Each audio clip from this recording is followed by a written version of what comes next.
शैतान के ऊपर विजय कैसे प्राप्त करें। इस वीडियो को पूरा सुने और जाने कि वो कौन से 7 हथियार है जिसके द्वारा हम शैतान को हरा सकते हैं। चलिए शुरू करते हैं।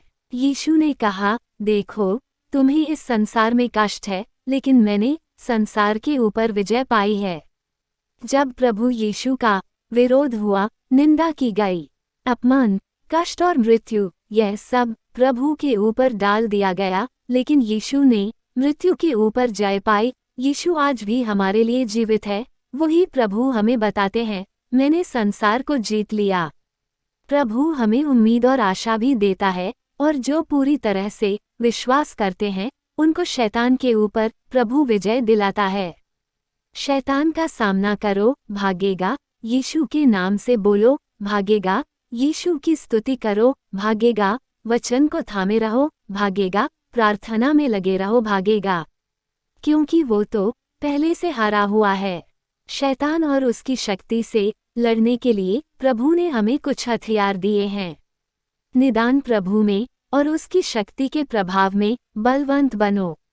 परमेश्वर के सारे हथियार बांध लो कि तुम शैतान की युक्तियों के सामने खड़े रह सको।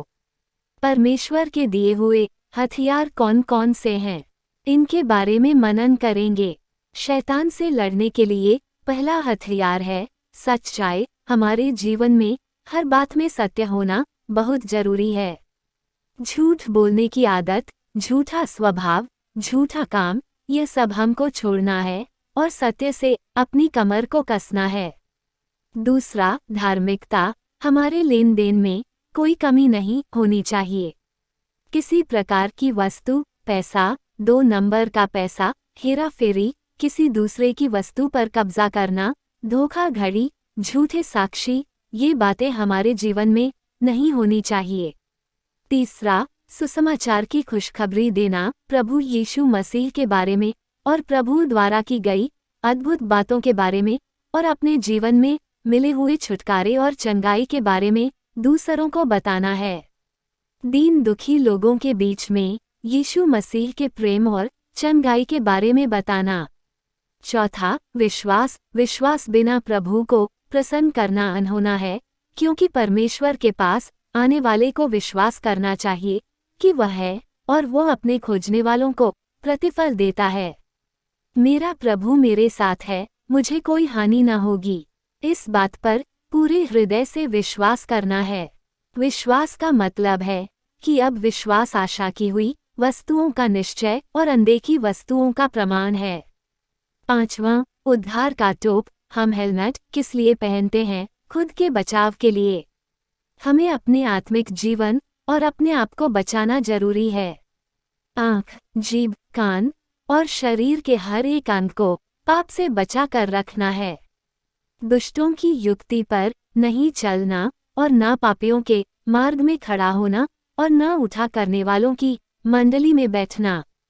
हमें किस व्यक्ति से दोस्ती करनी है, किसके घर पर जाना है, कौन सी पिक्चर देखनी है, सारी बातों को हमें खुद ही जांचना है ताकि हम दुर्घटना से बच सकें। छठा, परमेश्वर का वचन, बाइबल पढ़ना, याद करना, ध्यान रखना हमारे लिए जरूरी है। अगर आप ऐसे करते हो तो यह आपके पास एक बड़ी तलवार के समान है। इसलिए बाइबल के अध्याय में सुबह शाम ध्यान करें। सातवां, प्रार्थना। प्रार्थना परमेश्वर से विनती करना है। प्रार्थना से आत्मिक जीवन और विश्वास बढ़ता है। ज्यादा समय प्रार्थना के लिए कोशिश करें। हम सिर्फ अपने लिए नहीं बल्कि दूसरों के लिए भी प्रार्थना करें। हमारा शत्रु हमें तंग करता है, इसलिए सब लोगों के लिए हम प्रार्थना करें। हमारी सारी जरूरतों के लिए प्रार्थना करें। यीशु ने कहा, मांगो तो तुम्हें दिया जाएगा, ढूंढो तो तुम पाओगे और खटखटाओ तो तुम्हारे लिए खोला जाएगा। एक विषय के लिए एक बार प्रार्थना करके समाप्त न करें, बल्कि बार बार प्रार्थना करें। जब तक नहीं मिलता है तब तक विश्वास के साथ प्रार्थना करें। प्रार्थना करने वालों से शैतान डरता है, इसलिए प्रार्थना में दृढ़ होते जाए। अगर इन बातों को हम ध्यान में रखते हैं तो शैतान की शक्तियों पर विजय पाते हैं। इस वीडियो को शेयर जरूर करें। परमेश्वर आपको आशीष दे। आमीन।